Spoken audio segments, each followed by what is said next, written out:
Уран чимээх цэцэг жаргал хэмээх сайхан нэртэй хоёр охин даанч муухай хэрэг үйлдэжээ. 16хан настай цэцэг цэврүү шиг тэднийг хулгай дээрэм лойр зарлан хийчихнэ гэж хинч сансангүй.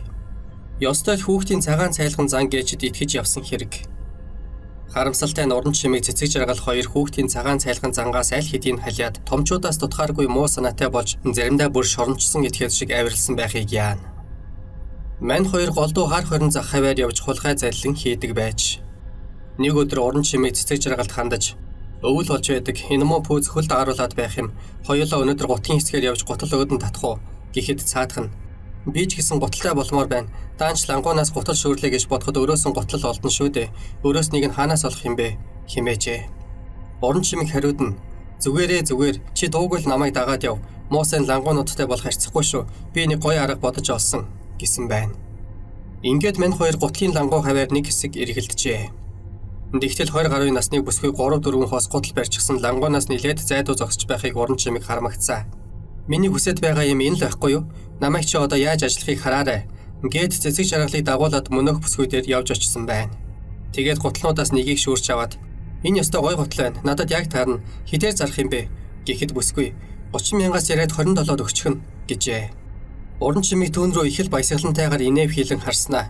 Өө авдаг хэрэг. Аав захын гадаа машинтайгаа зогсож байгаа. Та дагаж яваад мөнгө авчих уу? Гэхэд цаатхан дуртай яа зөвшөөрчээ.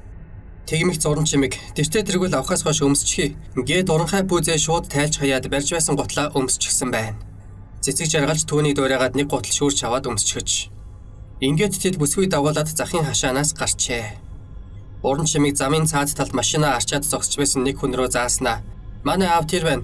Алив цэгийг чи төрүүлж очиод аавыг панаалтаж бай. Би энэ ихтэй хойноос ч очие. Гэж хэлж дуусаа үгүй юу цэцэг жаргал машинд дайруулж шахам зам хөдлөн гараад хөмгүйг гүйж отсон байна. Харин энэ үед уран чимээг том аврын автобус ирж явахыг хараад яах ихийн завдаггүй урдуур нь самбаачлангүйгээд замын цаад талд гарч амжсан бөгөөд харин мөнөөх бүсгүй урт автобусанд хаагдаад зам хөндлөн гарч чадсангүй. Гэсэн ч тэр хоёр жаахан охиныг лойртчихын чинээс сансангүй. Замын цаад талд аав нь байгаа болохоор баараггүй гэж боджээ. Төдөлгүй тэр замын цаад талд гараад машинаа арчаад зогсож байсан хүн дээр явж очлол нөгөө хоёр охин байдаггүй. Димил гайхаад жолоочд хандаж сая таны охин надаас гутал аваад явсан юмсан хаашаа орчих вэ? Гэтэл цаадах нь юу охин яасан охин гээд мэл гайхаж цэл хөхөрхөн тэр. Бүсгүйч хоёр охин сүнсгүй хөлтөөснөө ойлгосон байна. Уран чимээг цэцэг жаргал хоёр хойшод иймэрхүү байдлаар 3-4 хүнийг хөлтөжээ. Нэг удаа тэд бүр улаан цайм дээрэм хийсэн байгаа юм. 17 орчим насны нэг охины зарах гэж байсан гутлыг мөн л дээрх маягаар хошууруулж байгаад хөлдөө өглөөд захын хашаанаас гарч зам хөндлөн гарахаар болжээ.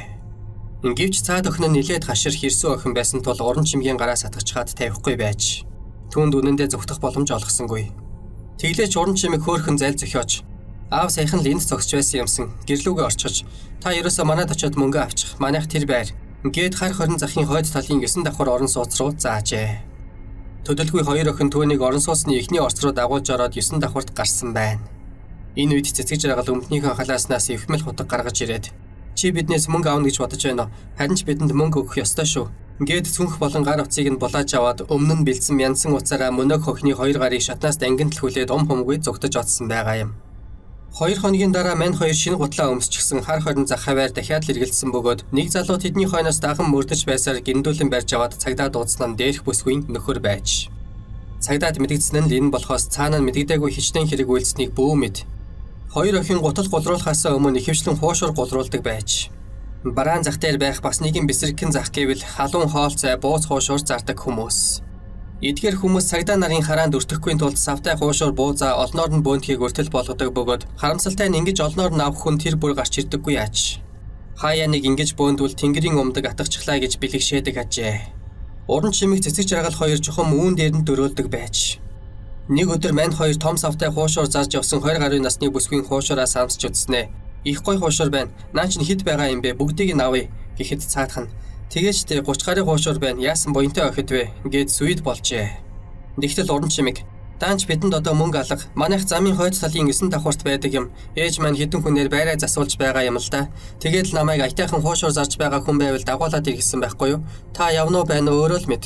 Гэхэд нөгөө бүсгүй явалгүй яах вэ? Энд ингэж ганц хоёр хуушур зарж байхаар бөөнөр нөгчсөн нь дээр биздээ. Химээгээд уран чимээг цэцэг жаргал хоёрыг дагаад захын хашаанаас гарчээ. Мань хоёр ихэвчлэн эмэгтэй хүнийг дээрэмддэг. Тэгэхдээ жижигхэн битэй доожоо муутай хүнийг зориуд сонгож авдаг байж. Хуушуур зарж байсан дээрх эмэгтэй жижигхэн битэй туранхайвтар нэгэн байсан тул уран чимэг цэцэг жаргал хоёрын гарт өөрөө л гүйгээд ороод ирж. Мань хоёр бүсгүйг хашгирч магадгүйгээд аманд нь алчуурж ихэж улмаар 9 давхрын шатнаас мяндсан уцаар дангин төлхөлж орхиод бидэнд байсан хамаг мөнгийг хуушуурынх нь хамт аваад арилж өгсөн байгаа юм. Мөн тэд нэг удаа охинтойгоо хамт хоол зарж байсан нэг авгаа дээр очиод 3 хоол авъя. Гэхдээ захын үүдэн дээр очиод мөнгө авчих. Та охиноо дагуулад явуулчихгүй юу? Ингэхэд мань авгаа цэцэг цэврүү шиг хоёр охинд ямар ч гар буруу саналгүйгээр 3 хоол өгөөд охиноо дагуулад явуулжээ. Дэгтэл дээрэм заллингаар гаршсан уран чимэг цэцэг жаргалнаар охиныг нь хар хорин захын модон жорлонд дагуулж ороод хамаг хувцсыг нь дээрэмдчихжээ. Тэгэхдээ бүр тавлаж байгаа айтай чи дээрэмдүүлж үзсэн үү гэж асуусан байгаа юм. Хариуд нь мөнөөх охин би ерөөсөө дээрэмдүүлж үзээгүй гэхэд уран чимэг одоо тэгвэл үзэж анх удаа дээрэмдүүлэхэд жаахан эвгүй л байдаг юм. Харин 2-3 дахь удаага дээрэмдүүлээд ирэхээрээ дасчихдаг юм. Чи явандаа дасна гэж тавлсан байх жишээтэй. Иймэрхүү байдлаар мань хоёр бие хамгаалж чадахгүй чадалт орой 10 гарын охид бүсгүйг молцолжээ. Нас биенээсээ хитэрсэн булаа хэрэг тарьсан энэ хоёр охинд уян зөөлөн ааш зан ичиж зовох айж эмээх байдал өчүүхэн төдийш ажиллагдаагүй нь харамсалтай. Маргааш юу хүлээж ямар ирээдүй огтхыг тэд огтхонч төсөөлсөнгүй. Ямар тач тэд ирээдүйд хүний хань хүүхдийн их болох нь тодорхой. Гэтэл ийм харалхан ухаанаар хорвоог тулж яваа нь юутай гутамшигтай вэ?